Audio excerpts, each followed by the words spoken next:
ಓಂ ಶಾಂತಿ. ಇಂದಿನ ದಿನಾಂಕ 7/5/2026. ಪ್ರಾರ್ಥ ಮುರುಳಿ. ಬಾಪ್ತಾದ ಮಧುಬನ. ಮಧುರ ಮಕ್ಕಳೇ, ನೀವು ಬ್ರಹ್ಮಮುಖ ವಂಶಾವಳಿ ಬ್ರಾಹ್ಮಣರಾಗಿದ್ದೀರಿ. ನಿಮಗೆ ತಂದೆಯ ಮೂಲಕ ಜ್ಞಾನದ 3ನೇ ನೇತ್ರವು ಸಿಕ್ಕಿದೆ. ನೀವೀಗ ಈಶ್ವರನ ಮಡಿಲಿನಲ್ಲಿದ್ದೀರಿ. ಪ್ರಶ್ನೆ: ಅದ್ವೈತ್ಯ ರಾಜ್ಯ ಎಲ್ಲಿ? ಮತ್ಯಾವುದೇ ಧರ್ಮವೇ ಇರುವುದಿಲ್ಲ. ಆ ರಾಜ್ಯದ ಸ್ಥಾಪನೆಗೆ ಆಧಾರವೇನಾಗಿದೆ? ಉತ್ತರ: ಯೋಗಬಲ. ಬಾಹುಬಲದಿಂದ ಎಂದಿಗೂ ಅದ್ವೈತ್ಯ ರಾಜ್ಯದ ಸ್ಥಾಪನೆಯಾಗಲು ಸಾಧ್ಯವಿಲ್ಲ. ಹಾಗೆ ನೋಡಿದರೆ ಕ್ರಿಶ್ಚಿಯನ್ನರ ಬಳಿ ಇಷ್ಟೊಂದು ಶಕ್ತಿ ಇದೆ. ಒಂದು ವೇಳೆ ಅವರು ಪರಸ್ಪರ ಒಂದಾದರೆ ಇಡೀ ವಿಶ್ವದ ಮೇಲೆ ರಾಜ್ಯ ಮಾಡಬಲ್ಲರು. ಆದರೆ ಇದು ಕಾಯಿದೆ ಇಲ್ಲ. ವಿಶ್ವದ ಮೇಲೆ ಒಂದು ರಾಜ್ಯದ ಸ್ಥಾಪನೆ ಮಾಡುವುದು ತಂದೆಯ ಕರ್ತವ್ಯವೇ ಆಗಿದೆ. ಗೀತೆ: ಆಕಾಶ ಸಿಂಹಾಸನವನ್ನು ಬಿಟ್ಟು ಬಾ. ಓಂ ಶಾಂತಿ. ಮಕ್ಕಳಿಗೆ ಓಂ ಶಾಂತಿಯ ಅರ್ಥವನ್ನು ಬಹಳ ಬಾರಿ ತಿಳಿಸಿದ್ದೇವೆ. ಓಂ ಎಂದರೆ ನಾನು ಯಾರು? ನಾನು ಆತ್ಮ. ಈ ಶರೀರವು ನನ್ನ ಕರ್ಮೇಂದ್ರಿಯವಾಗಿದೆ. ನಾನಾತ್ಮ ಪರಮಧಾಮದ ನಿವಾಸಿಯಾಗಿದ್ದೇನೆ. ದೂರ ದೇಶದಲ್ಲಿರುವ ತಂದೆಯೇ ಬನ್ನಿ ಎಂದು ಭಾರತವಾಸಿಗಳು ಕರೆಯುತ್ತಾರೆ. ಏಕೆಂದರೆ ಭಾರತದಲ್ಲಿ ಈಗ ಬಹಳ ಧರ್ಮಗ್ಲಾನಿ, ದುಃಖವಾಗಿ ಬಿಟ್ಟಿದೆ. ಈಗ ಪುನಃ ಬಂದು ಗೀತೋಪದೇಶವನ್ನು ತಿಳಿಸಿ, ಗೀತೆಗಾಗಿಯೇ ಶಿವಬಾಬಾ ಬನ್ನಿ ಎಂದು ಹೇಳುತ್ತಾರೆ. ಏಕೆಂದರೆ ಅವರು ಎಲ್ಲರ ತಂದೆಯಾಗಿದ್ದಾರೆ. ತಂದೆಯು ತಿಳಿಸುತ್ತಾರೆ, ಭಾರತವಾಸಿಗಳ ಮೇಲೆ ಮಾಯಾರೂಪಿ ರಾವಣನ ನೆರಳು ಬಿದ್ದಿದೆ. ಆದ್ದರಿಂದ ಎಲ್ಲರೂ ದುಃಖಿ ಪತಿತರಾಗಿದ್ದಾರೆ. ರೂಪವನ್ನು ಬದಲಾಯಿಸಿಕೊಂಡು ಬನ್ನಿ, ಅರ್ಥಾತ್ ಮನುಷ್ಯನ ರೂಪದಲ್ಲಿ ಬನ್ನಿ ಎಂದು ಕರೆಯುತ್ತಾರೆ. ಅಂದಾಗ ನಾನು ಮನುಷ್ಯನ ರೂಪದಲ್ಲಿ ಬರುತ್ತೇನೆ.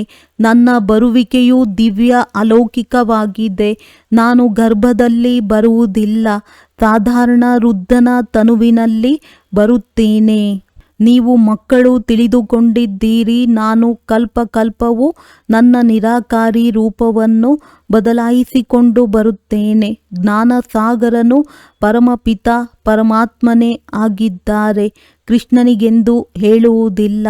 ತಂದೆಯು ತಿಳಿಸುತ್ತಾರೆ, ನಾನು ಈ ಸಾಧಾರಣ ತನುವಿನಲ್ಲಿ ಬಂದು ನಿಮಗೆ ಪುನಃ ಸಹಜ ರಾಜಯೋಗವನ್ನು ಕಲಿಸುತ್ತಿದ್ದೇನೆ. ಯಾವಾಗ ಪ್ರಪಂಚವು ಪತಿತವಾಗಿ ಬಿಡುವುದೋ ಆಗ ನಾನು ಬರಬೇಕಾಗುತ್ತದೆ. ಕಲಿಯುಗದಿಂದ ಸತ್ಯಯುಗವನ್ನಾಗಿ ಮಾಡಲು ನಾನು ಬರುತ್ತೇನೆ. ಬ್ರಹ್ಮ, ವಿಷ್ಣು, ಶಂಕರರ ಚಿತ್ರವೂ ಇದೆ. ಬ್ರಹ್ಮನ ಮೂಲಕ ಸ್ಥಾಪನೆ, ಶಂಕರನ ಮೂಲಕ ವಿನಾಶ, ಮತ್ತೆ ವಿಷ್ಣುವಿನ ಮೂಲಕ ಪಾಲನೆ. ಈ ಲಕ್ಷ್ಮೀನಾರಾಯಣರು ವಿಷ್ಣುವಿನ 2 ರೂಪಗಳಾಗಿದ್ದಾರೆ. ಇದನ್ನು ನೀವು ಮಕ್ಕಳು ತಿಳಿದುಕೊಂಡಿದ್ದೀರಿ. ತಂದೆಯು ಪುನಃ ರೂಪವನ್ನು ಬದಲಾಯಿಸಿಕೊಂಡು ಬಂದಿದ್ದಾರೆ. ಅವರು ನಮ್ಮ ಪರಮ ತಂದೆ, ಪರಮ ಶಿಕ್ಷಕ, ಪರಮ ಸದ್ಗುರುವೂ ಆಗಿದ್ದಾರೆ. ಮತ್ತು ಗುರುಗಳಿಗೆ ಪರಮ ಎಂಬುದನ್ನು ಹೇಳಲಾಗುವುದಿಲ್ಲ. ಈ ತಂದೆಯಂತೂ ತಂದೆ, ಶಿಕ್ಷಕ, ಗುರು ಮೂವರೂ ಆಗಿದ್ದಾರೆ.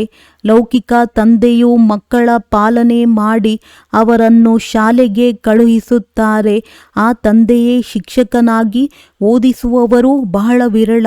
ಎಲ್ಲ ಆತ್ಮರು ನನ್ನನ್ನು ಕರೆಯುತ್ತಾರೆ ಗಾಡ್ ಫಾದರ್ ಎಂದು ಹೇಳುತ್ತಾರೆ. ಅಂದ ಮೇಲೆ ಅವರು ಆತ್ಮನ ತಂದೆಯಾದರು. ಈ ಗೀತೆಯು ಭಕ್ತಿ ಮಾರ್ಗದ್ದಾಗಿದೆ. ಸತ್ಯಯುಗದಲ್ಲಿ ಕೂಗಲು ಮಾಯೆಯೇ ಇರುವುದಿಲ್ಲ. ಅಲ್ಲಿ ಸುಖವೇ ಸುಖವಿರುತ್ತದೆ. ನೀವು ತಿಳಿದುಕೊಂಡಿದ್ದೀರಿ, ಇದು 5000 ವರ್ಷಗಳ ಚಕ್ರವಾಗಿದೆ. ಅರ್ಧಕಲ್ಪ ಸತ್ಯ ತ್ರೇತಾಯುಗವು ದಿನ, ಅರ್ಧಕಲ್ಪ ದ್ವಾಪರ ಕಲಿಯುಗವು ರಾತ್ರಿಯಾಗಿದೆ.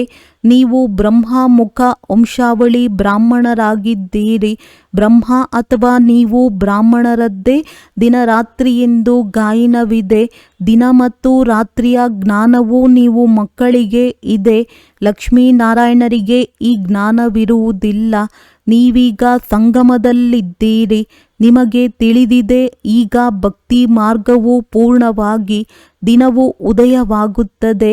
ಈ ಜ್ಞಾನವು ನಿಮಗೆ ತಂದೆಯ ಮೂಲಕ ಸಿಕ್ಕಿದೆ.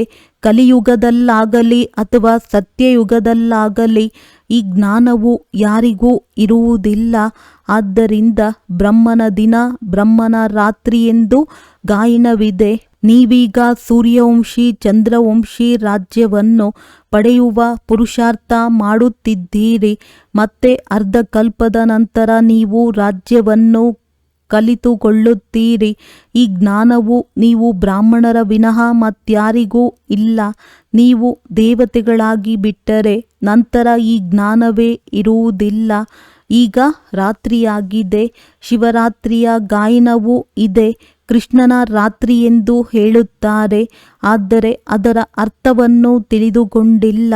ಶಿವ ಜಯಂತಿ ಅರ್ಥಾತ್ ಶಿವನು ಪುನರಾವತರಣೆ ಆಗುತ್ತಾರೆ. ಇಂತಹ ಸಮಯ ದಿನವಂತೂ ಕೊನೆ ಪಕ್ಷ 1 ತಿಂಗಳಾದರೂ ಆಚರಿಸಬೇಕು. ಯಾರು ಇಡೀ ಸೃಷ್ಟಿಯನ್ನು ಪತಿತನಿಂದ ಪಾವನವನ್ನಾಗಿ ಮಾಡುವರೋ ಅವರಿಗೆ ರಜಾ ದಿನವನ್ನು ಘೋಷಿಸುವುದಿಲ್ಲ. ತಂದೆಯು ತಿಳಿಸುತ್ತಾರೆ, ನಾನು ಎಲ್ಲರ ಮುಕ್ತಿದಾತನಾಗಿದ್ದೇನೆ. ಮಾರ್ಗದರ್ಶಕನಾಗಿ ಎಲ್ಲರನ್ನೂ ಕರೆದುಕೊಂಡು ಹೋಗುತ್ತೇನೆ. ನೀವೀಗ ರಾಜಯೋಗವನ್ನು ಕಲಿಯುವ ಪುರುಷಾರ್ಥ ಮಾಡುತ್ತೀರಿ.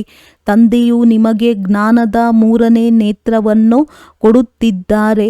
ಆತ್ಮದ ರೂಪವೇನೆಂಬುದು ಸಹ ಯಾರಿಗೂ ತಿಳಿದಿಲ್ಲ. ತಂದೆಯು ತಿಳಿಸುತ್ತಾರೆ, ನೀವಾತ್ಮರು ಅಂಗುಷ್ಟಾಕಾರವಾಗಿಯೂ ಇಲ್ಲ, ಅಖಂಡ ಜ್ಯೋತಿಯಾಗಿಯೂ ಇಲ್ಲ. ನೀವು ಬಿಂದುವಾಗಿದ್ದೀರಿ. ನಾನಾತ್ಮನೂ ಬಿಂದುವಾಗಿದ್ದೇನೆ.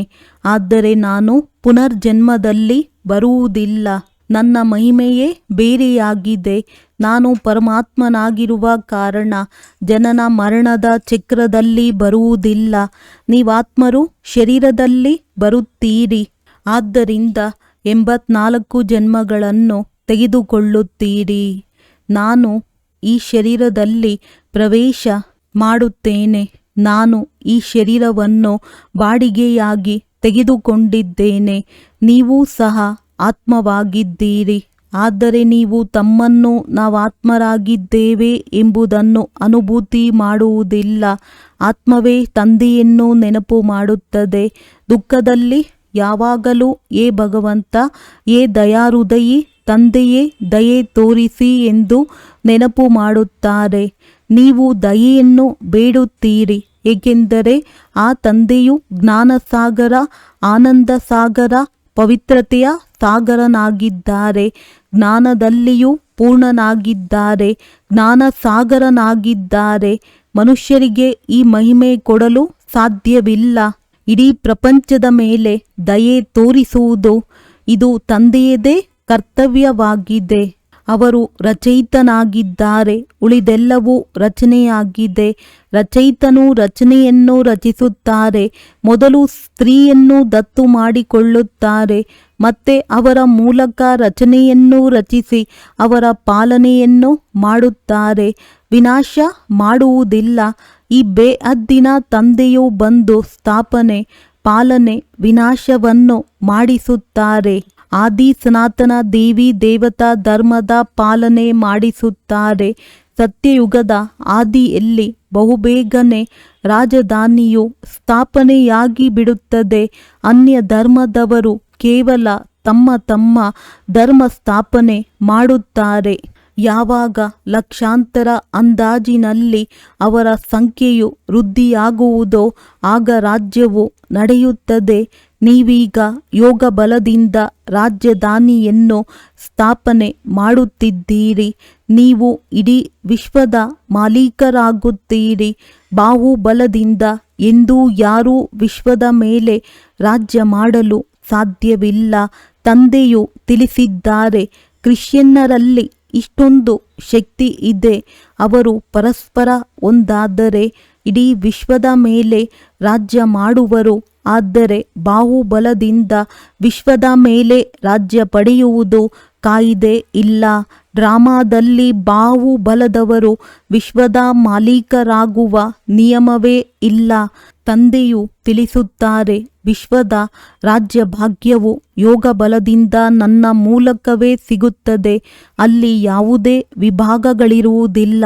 ಧರಣಿ, ಆಕಾಶ ಎಲ್ಲವೂ ನಿಮ್ಮದಾಗಿರುತ್ತದೆ. ನಿಮ್ಮನ್ನು ಯಾರೂ ಸ್ಪರ್ಶಿಸುವುದಕ್ಕೂ ಸಾಧ್ಯವಿಲ್ಲ. ಅದಕ್ಕೆ ಅದ್ವೈತ್ಯ ರಾಜ್ಯವೆಂದು ಹೇಳಲಾಗುತ್ತದೆ. ಇಲ್ಲಿ ಅನೇಕ ರಾಜ್ಯಗಳಿವೆ. 5000 ವರ್ಷಗಳ ನಂತರ ನೀವು ಮಕ್ಕಳಿಗೆ ಪುನಃ ಈ ರಾಜಯೋಗವನ್ನು ಕಲಿಸುತ್ತೇನೆ. ಕೃಷ್ಣನ ಆತ್ಮವು ಈಗ ಕಲಿಯುತ್ತಿದೆ. ಕೃಷ್ಣನು ಮೊದಲ ನಂಬರಿನ ರಾಜಕುಮಾರನಾಗಿದ್ದನು. ಅವರೇ ಈ ಸಮಯದಲ್ಲಿ 84 ಜನ್ಮಗಳ ಅಂತಿಮದಲ್ಲಿ ಬಂದು ಬ್ರಹ್ಮನಾಗಿದ್ದಾರೆ. ಈ ಸೃಷ್ಟಿ ಚಕ್ರವು ಹೇಗೆ ಸುತ್ತುತ್ತದೆ ಎಂಬುದನ್ನು ಮಕ್ಕಳಿಗೆ ತಿಳಿಸಿದ್ದಾರೆ. ತಂದೆಯು ಪುನಃ ಸ್ವರ್ಗದ ಸ್ಥಾಪನೆ ಮಾಡುತ್ತಿದ್ದಾರೆ. ಅವಶ್ಯವಾಗಿಯೂ ಅನೇಕ ಧರ್ಮಗಳ ವಿನಾಶವಾಗುವುದು, ಒಂದು ಧರ್ಮದ ಸ್ಥಾಪನೆಯಾಗುವುದು. ಭಾರತವೇ 100% ಸಾಹುಕಾರನಾಗಿತ್ತು. ಧರ್ಮ ಶ್ರೇಷ್ಠವಾಗಿತ್ತು. ದೇವತೆಗಳ ಕರ್ಮವು ಶ್ರೇಷ್ಠವಾಗಿತ್ತು. ಸರ್ವಗುಣ ಸಂಪನ್ನರು ಎಂದು ಅವರಿಗೆ ಮಹಿಮೆ ಇದೆ. ಮೊಟ್ಟಮೊದಲು ಪವಿತ್ರರಾಗಿದ್ದರು, ಈಗ ಪತಿತರಾಗಿದ್ದಾರೆ. ಪುನಃ ತಂದೆಯು ಬಂದು ಸ್ತ್ರೀ ಪುರುಷ ಇಬ್ಬರನ್ನೂ ಪವಿತ್ರರನ್ನಾಗಿ ಮಾಡುತ್ತಾರೆ. ರಕ್ಷಾಬಂಧನದ ಉತ್ಸವವನ್ನು ಇಷ್ಟೊಂದು ವಿಜೃಂಭಣೆಯಿಂದ ಏಕೆ ಆಚರಿಸುತ್ತಾರೆ? ಇದನ್ನು ಯಾರೂ ತಿಳಿದುಕೊಂಡಿಲ್ಲ. ತಂದೆಯೇ ಬಂದು ಈ ಅಂತಿಮ ಜನ್ಮದಲ್ಲಿ ನೀವಿಬ್ಬರೂ ಪವಿತ್ರರಾಗಿರಿ ಎಂದು ಪ್ರತಿಜ್ಞೆ ಮಾಡಿಸಿದ್ದರು. ಸನ್ಯಾಸಿಗಳ ಧರ್ಮವೇ ಬೇರೆಯಾಗಿದೆ. ಜ್ಞಾನ, ಭಕ್ತಿ ಮತ್ತು ವೈರಾಗ್ಯ ಇದು ನಿಮಗಾಗಿಯೇ ಇದೆ. ನೀವು ನೋಡಿರಬಹುದು, ಪಾದ್ರಿಗಳು ನಡೆದುಕೊಂಡು ಹೋಗುವಾಗ ಅವರ ದೃಷ್ಟಿಯು ಒಂದೇ ಕಡೆ ಇರುತ್ತದೆ, ಮತ್ಯಾವ ಕಡೆಯೂ ನೋಡುವುದಿಲ್ಲ. ನನ್ಸ್ ಇರುತ್ತಾರಲ್ಲವೇ, ಅವರಂತೂ ಕ್ರಿಸ್ತನನ್ನೇ ನೆನಪು ಮಾಡುತ್ತಾರೆ. ಕ್ರಿಸ್ತನು ಭಗವಂತನ ಮಗನಾಗಿದ್ದರೆಂದು ಹೇಳುತ್ತಾರೆ. ನಿಮಗೆ ಯಾವುದೇ ಬಿಳಿಯ ವಸ್ತ್ರಗಳೊಂದಿಗೆ ಸಂಬಂಧವಿಲ್ಲ. ನೀವಂತೂ ಆತ್ಮವಾಗಿದ್ದೀರಿ. ನನ್ ಬಟ್ ಒನ್, ಒಬ್ಬ ತಂದೆಯನ್ನೇ ನೆನಪು ಮಾಡಬೇಕಾಗಿದೆ. ಸತ್ಯವಾದ ನನ್ಗಳು ನೀವಾಗಿದ್ದೀರಿ. ನಿಮಗೆ ಆಸ್ತಿಯು ಆ ತಂದೆಯಿಂದ ಸಿಗಬೇಕಾಗಿದೆ. ಅವರನ್ನು ನೆನಪು ಮಾಡಿದಾಗಲೇ ವಿಕರ್ಮಗಳು ವಿನಾಶವಾಗುತ್ತವೆ. ಆದ್ದರಿಂದ ತಂದೆಯ ಆದೇಶವಾಗಿದೆ, ನನ್ನೊಬ್ಬನನ್ನೇ ನೆನಪು ಮಾಡಿ. ಆತ್ಮದ ನಿಶ್ಚಯವೂ ಆಗದೇ ಇರುವ ಕಾರಣ ಆ ನನ್ಸ್ಗಳು ಕ್ರಿಸ್ತನನ್ನೇ ನೆನಪು ಮಾಡುತ್ತಾರೆ. ಭಾರತವಾಸಿಗಳು ಯಾರು ಮೊಟ್ಟ ಮೊದಲು ಬರುತ್ತಾರೆಯೋ ಅವರೇ ತಿಳಿದುಕೊಂಡಿಲ್ಲ. ಲಕ್ಷ್ಮೀನಾರಾಯಣರಿಗೆ ಈ ಸೃಷ್ಟಿಯ ಜ್ಞಾನವಿದೆಯೇ? ಅವರು ತ್ರಿಕಾಲದರ್ಶಿಗಳೂ ಅಲ್ಲ. ತ್ರಿಕಾಲದರ್ಶಿಗಳು ನೀವು ಬ್ರಾಹ್ಮಣರೇ ಆಗುತ್ತೀರಿ. ನಿಮ್ಮನ್ನು ತಂದೆಯು ಕವಡೆಯಿಂದ ವಜ್ರ ಸಮಾನರನ್ನಾಗಿ ಮಾಡುತ್ತಾರೆ. ನೀವೀಗ ಈಶ್ವರಿಯ ಮಡಿಲಿನಲ್ಲಿದ್ದೀರಿ. ನಿಮ್ಮ ಈ ಅಂತಿಮ ಜನ್ಮವು ಬಹಳ ಅಮೂಲ್ಯವಾಗಿದೆ. ವಿಶೇಷವಾಗಿ ಭಾರತ ಮತ್ತು ಇಡೀ ಪ್ರಪಂಚ ಆತ್ಮಿಕ ಸೇವೆ ಮಾಡುತ್ತೀರಿ. ಅವರಂತೂ ದೈಹಿಕ ಸಮಾಜ ಸೇವಕರಾಗಿದ್ದಾರೆ. ನೀವು ಆತ್ಮೀಯ ಸಮಾಜ ಸೇವಕರಾಗಿದ್ದೀರಿ. ನಿಮಗೆ ಕಲಿಸುವವರು ಪರಮ ಆತ್ಮನಾಗಿದ್ದಾರೆ. ಪ್ರತಿಯೊಂದು ಆತ್ಮನಿಗೆ ತಿಳಿಸಿ ತಂದೆಯನ್ನು ನೆನಪು ಮಾಡಿ. ತಂದೆಗೆ ಪತಿತ ಪಾವನನೆಂದು ಗಾಯನ ಮಾಡಲಾಗುತ್ತದೆ. ನಿಮಗೆ ಇಳಿಯುವುದರಲ್ಲಿ 84 ಜನ್ಮಗಳು ಹಿಡಿಸುತ್ತವೆ, ಮತ್ತೆ ಮೇಲೇರುವುದರಲ್ಲಿ 1 ಸೆಕೆಂಡ್ ಹಿಡಿಸುತ್ತದೆ. ನಿಮ್ಮದು ಇದು ಮೃತ್ಯುಲೋಕದ ಅಂತಿಮ ಜನ್ಮವಾಗಿದೆ. ಈಗ ಮೃತ್ಯುಲೋಕವು ವಿನಾಶವಾಗಿ ಅಮರ ಲೋಕಕ್ಕೆ ಜೈ ಜೈಕಾರವಾಗುವುದು. ಇದಕ್ಕೆ ಅಮರ ಕಥೆಯೆಂದು ಹೇಳಲಾಗುತ್ತದೆ. ಅಮರ ತಂದೆಯೂ ಬಂದು ನೀವು ಅಮರ ಆತ್ಮರನ್ನು ಅಮರ ಯುಗದಲ್ಲಿ ಕರೆದುಕೊಂಡು ಹೋಗಲು ಅಮರ ಕಥೆಯನ್ನು ತಿಳಿಸುತ್ತಾರೆ.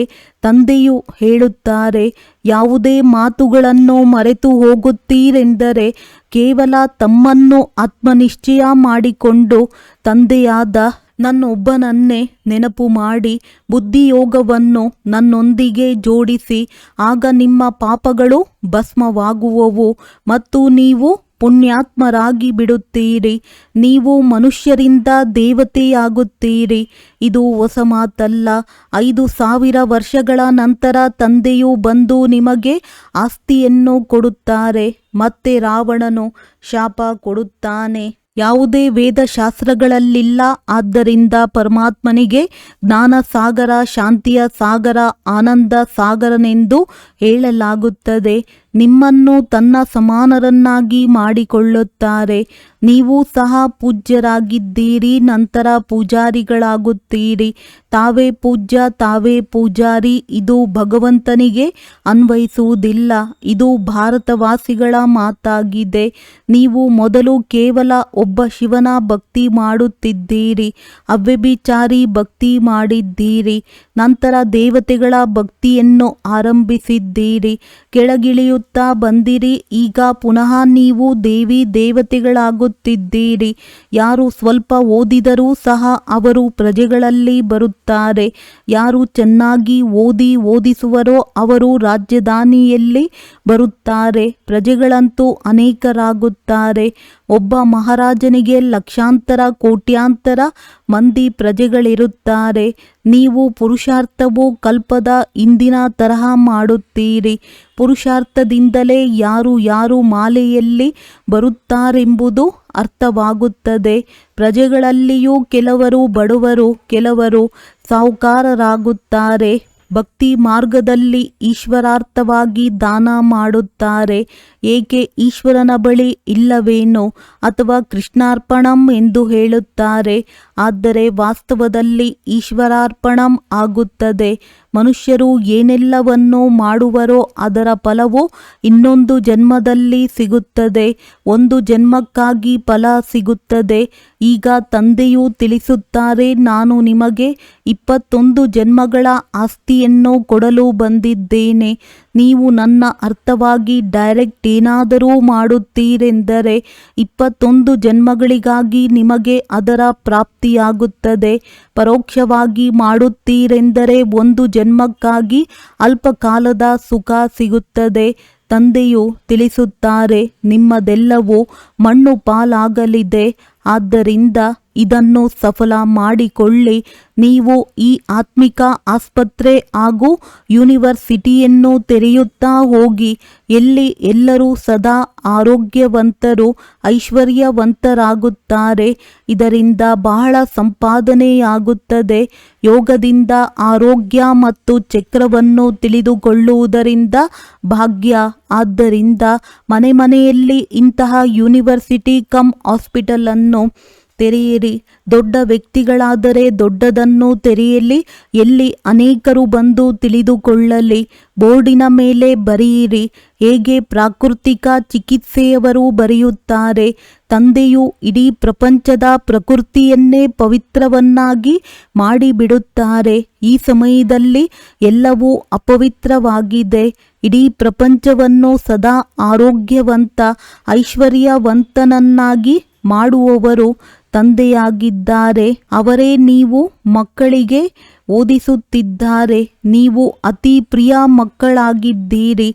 ಒಳ್ಳೆಯದು. ಮಧುರಾತಿ ಮಧುರ ಅಗಲಿ ಹೋಗಿ ಮರಳಿ ಸಿಕ್ಕಿರುವ ಮಕ್ಕಳ ಪ್ರತಿ ಮಾತ್ಪಿತಾ ಬಾಪ್ತಾದಾರವರ ನೆನಪು, ಪ್ರೀತಿ ಹಾಗೂ ಸುಪ್ರಭಾತ. ಆತ್ಮಿಕ ಮಕ್ಕಳಿಗೆ ಆತ್ಮಿಕ ತಂದೆಯ ನಮಸ್ತೆ. ಧಾರಣೆಗಾಗಿ ಮುಖ್ಯ ಸಾರ. ತಮ್ಮ ಈ ಅಮೂಲ್ಯ ಜೀವನವನ್ನು ಆತ್ಮಿಕ ಸೇವೆಯಲ್ಲಿ ತೊಡಗಿಸಬೇಕಾಗಿದೆ. ವಿಶೇಷವಾಗಿ ಭಾರತ ಮತ್ತು ಇಡೀ ಪ್ರಪಂಚದ ಸೇವೆ ಮಾಡಬೇಕಾಗಿದೆ. ತಮ್ಮ ಸರ್ವಸ್ವವನ್ನು ಸಫಲ ಮಾಡಲು ಡೈರೆಕ್ಟ್ ಈಶ್ವರಾರ್ಥವಾಗಿ ಅರ್ಪಣೆ ಮಾಡಬೇಕಾಗಿದೆ. ಆತ್ಮಿಕ ಆಸ್ಪತ್ರೆ ಹಾಗೂ ಯೂನಿವರ್ಸಿಟಿಯನ್ನು ತೆರೆಯಬೇಕಾಗಿದೆ. ವರದಾನ: ಏಕರಸ ಸ್ಥಿತಿಯ ಮೂಲಕ ಅತೀಂದ್ರಿಯ ಸುಖದ ಅನುಭೂತಿ ಮಾಡುವಂತಹ ಸರ್ವ ಆಕರ್ಷಣೆಗಳಿಂದ ಮುಕ್ತ ಭವ. ಯಾವಾಗ ಇಂದ್ರಿಯಗಳ ಆಕರ್ಷಣೆ ಮತ್ತು ಸಂಬಂಧಗಳ ಆಕರ್ಷಣೆಯಿಂದ ಮುಕ್ತರಾಗುವಿರಿ, ಆಗಲೇ ಅತೀಂದ್ರಿಯ ಸುಖದ ಅನುಭೂತಿ ಮಾಡಲು ಸಾಧ್ಯವಾಗುವುದು. ಯಾವುದೇ ಕರ್ಮೇಂದ್ರಿಯಗಳಿಗೆ ವಶರಾಗುವುದರಿಂದ ಭಿನ್ನ ಭಿನ್ನ ಆಕರ್ಷಣೆಗಳೇನಿವೆಯೋ ಅದು ಅತೀಂದ್ರಿಯ ಸುಖ ಅಥವಾ ಹರ್ಷವನ್ನು ಕೊಡುವುದರಲ್ಲಿ ಬಂಧನವನ್ನು ಹಾಕುವುದು.